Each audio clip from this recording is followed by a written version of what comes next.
Hi, everyone, and thanks for the time today. This is going to be a good conversation, and for anybody who's listening in, the topic today is the hidden impacts of not coaching your leaders.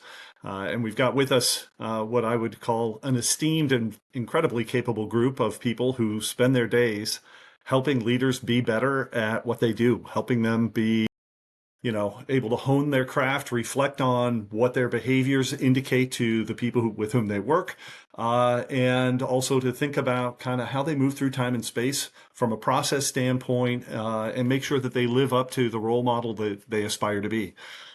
So with that, I guess I'll throw it out there to start with. As anybody does a first contribution, just give a quick name and how you come at this. But then let's dig right into this topic of those hidden impacts of organizations that may not spend the time and attention to actually develop and coach their leaders. And we'll go from there. I'll open it up. I can kick us off. So Kim Scribner, I am a leadership and organizational design coach. I came at this as somebody who had to moderate co-partners and owners of an organization a long time ago, and kind of found my niche in being a moderator of those types of conversations.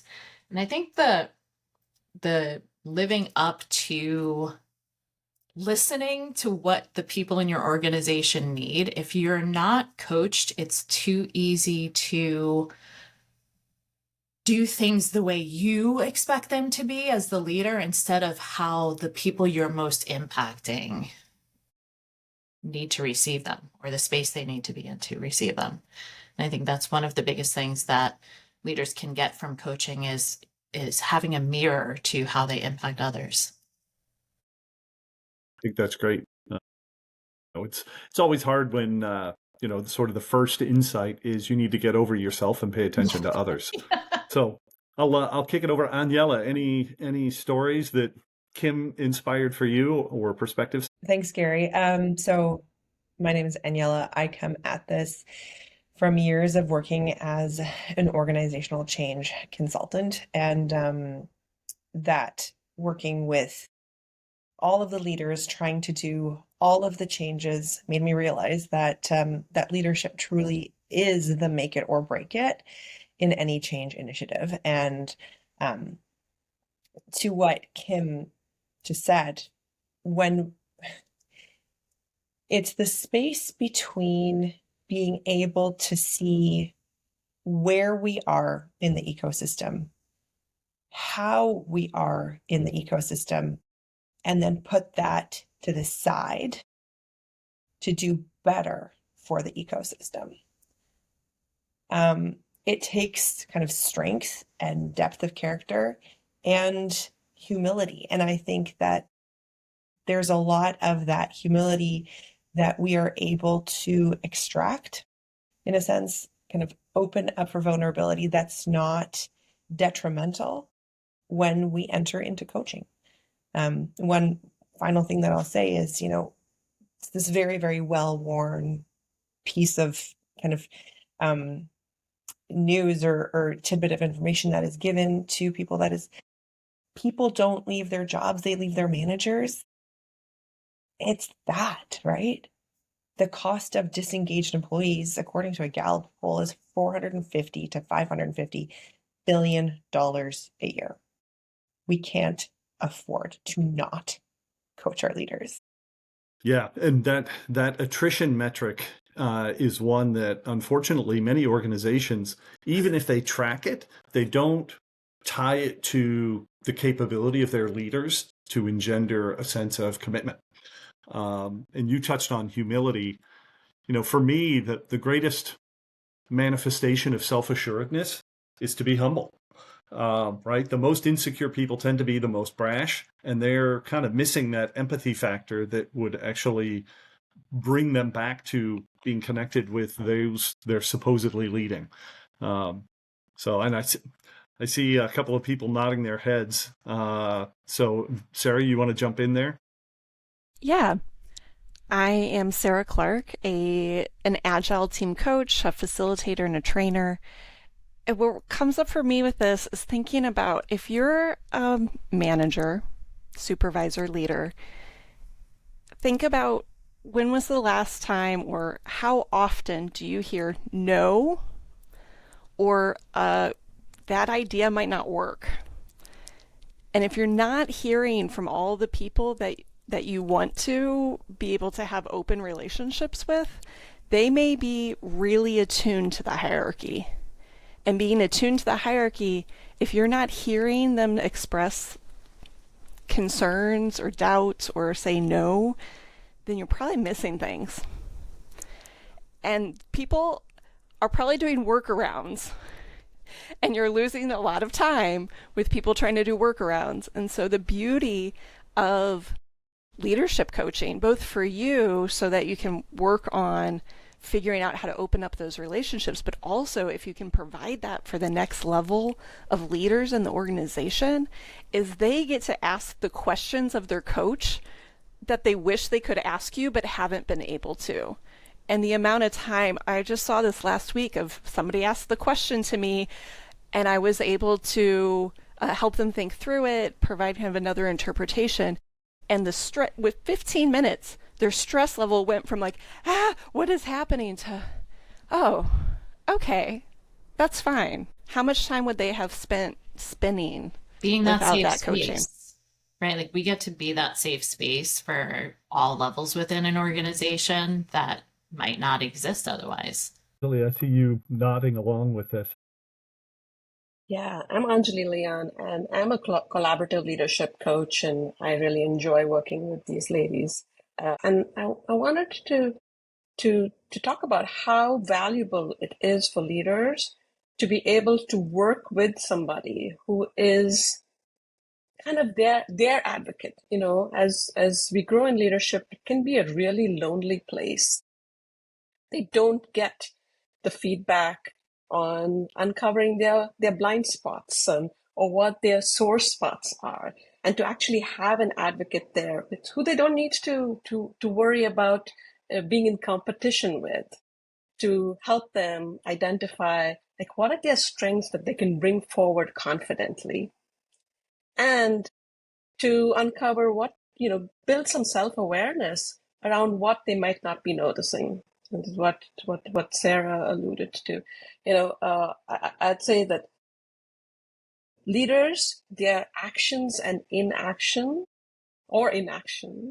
can really amplify or diminish whatever change we want to create in an organization. And so us being that support system for those leaders, I think is invaluable. And with the lack of it, that could be a real hidden cost to whatever the organization is investing in, whether it's strategy or change. Absolutely. Absolutely. And that role modeling, it's not always front of mind or conscious or intentional, right? So building the capability to sort of commit and follow through, even in small interactions, makes all the difference because people do pay attention. Absolutely. I'm looking, I don't want to call you other Sarah, so I'll just say Sarah Smith. Yeah, that works. Yeah, I'm Sarah Smith. I am part of this great team. Y'all have already said so much, but I'm also an organizational change leadership and design coach, person, leader, whatever you want to call me. And one of the things that keeps coming up in the organizations I've worked with currently and in the past is the political climate. And when you're having leaders that don't know how to navigate that, are very green in how they're navigating it, it causes a lot of mayhem and chaos, especially for the people that report to them. So being able to coach those folks is imperative. You have to be able to do it. They have to leave their ego at the door, which is really hard to do. I love that you just said that, because when Aniela was talking before about the ecosystem, what was ringing in my head was it's actually the ecosystem of the leader. And the ability to check that and to, something we all talk about often, like being more of a servant leader. You're there to serve the people that you lead. And we're kind of conditioned to think climb the corporate ladder and you get to this position and you're a leader and you're like making the rules and the decisions and all of that. And it just, the cost of doing that is you will lose people. People will fall out of your ecosystem because people leave managers, like Aniela said, because you were unable to maybe check your ego for good or bad, right? You have to have the confidence to leave those people, but you also have to have the humbleness. And there's a sweet spot there, right? Between being directive and forcing essentially compliance, and being so unwilling to take a stand that nobody has a rallying point for that sort of steadying influence. And balancing those, especially in Sarah Smith, you just touched on it, right? When people get first to sort of ascend into a role where they've got broader influence, trying to figure out like, okay, where is my spot here and what is my style and how do I convey that such that people can feed it back to me? That's that arc of change that is much, much easier with some external perspective. And I'd be curious, I've seen some heads nod, how you think about the friction that gets removed with a good coaching relationship. Sara Clark here again. There is a beauty that working with a coach who's embedded in the organization in some way can really have for leaders. The higher up you go, the less information is flowing to you from the bottom. Like you have fewer ears to listen to all of the voices. And that information flow can get smaller and smaller unless you're purposefully opening up those channels and making really intentional inroads for information to flow to you again. And so a coach that's embedded is having all of these extra inroads of information that can help inform that leader so they can make better decisions. And I think also when you have a coaching team that's playing at different levels in an organization, what you're talking about, Sara Clark, gets amplified even more because you're hearing things at the team level, you're hearing things at the leadership level, you're able to build context that might be missing otherwise. Aniela, you just based on your facial expressions, you've got an example or something in mind. Well, there's so much that I want to piggyback off. Like I think even just going back to Kim and Sarah, to kind of raising the concept of the ego, right? And kind of this is what I was alluding to around the ecosystem and around putting ourselves out there. But there's this really interesting thing that happens, and I think for most of our careers as individual contributors, we strive to, most of us, become leaders. And it's this very interesting switch that needs to happen around self-performance and self-evaluation to no longer it being about you, right? So when you step into that leadership role, you almost need to relinquish that focus on self and put the focus on other. And to Anjali's point as well, we don't ever kind of graduate into leadership positions having been taught how to do that, right? We never get, seldom, I won't say never, I think seldom do we get the benefit of watching from really experienced individuals, leaders, and then being told, hey, this is what they're doing right now. This is why they're doing that, right? And so, and I'm thinking around the point for new leaders, especially, right, to catch that transition early and to be able to kind of support them in their transition into leadership so that those anti-patterns don't get entrenched. I think that's where I'm trying to speak to. Like, I have a sweet spot for coaching new leaders because we're still much more malleable at that stage. Yeah. I love that, Aniela. Absolutely, for new leaders, that those skills to recognize that you're moving from an expert, your contribution and your value is through your expertise, to your contribution and value is in enabling the expertise of other people. And that requires a lot of letting go of an old identity that has served you really, really well, and bringing forward this new, letting come a new identity. And that's hard. and having a coach there to help you through that transformation, that individual transformation is huge. And that doesn't only stay when it comes to the first line leaders. I think leadership is a continuum, a discovery throughout your life, and so that continuous discovery of letting go of one identity and letting come a new identity, and seeing how you're bringing value in to a larger and larger, to use your words, ecosystem. I think that's a huge um, a contribution a coach can make to leaders. Yeah, it's like as you're leveling up in the organization, the things that got you here are not going to get you to the next step. And the realization of that, I mean, it's scary, right? Like we've all been there. You get promoted and you're like, okay, so if I keep doing the same hard work, and then you're like, oh, I have to work like differently to pull people up from beneath me, right? It's Anjali, what you're talking about is it's no longer about just impressing the people above so that you get promoted. It's like, what do these folks need? So I bring them along with me. Yeah. And We even talked being, on, go ahead. oh, I was going to say, even being an experienced leader, still maintaining that coachability trait and realizing you don't know everything. Go ahead, Gary. That was all I was going to say. Well, and I'll riff on that a little bit. The myth that leaders need to have all the answers is, another sort of cost factor and friction factor. And I can't recall who talked about how lonely it can be as an individual rises in the organization, because inherently you end up with fewer peers. You end up more reliant on others at the time that there's greater value put on informed choices, because each choice brings with it that much more leverage, that much more impact across an enterprise. And, for me, I think that that's also part of the cost, is when the value of the decision is high, the emphasis needs to be on having those open channels, having high trust, being able to listen, being self-reflective. There's a whole bunch of factors there.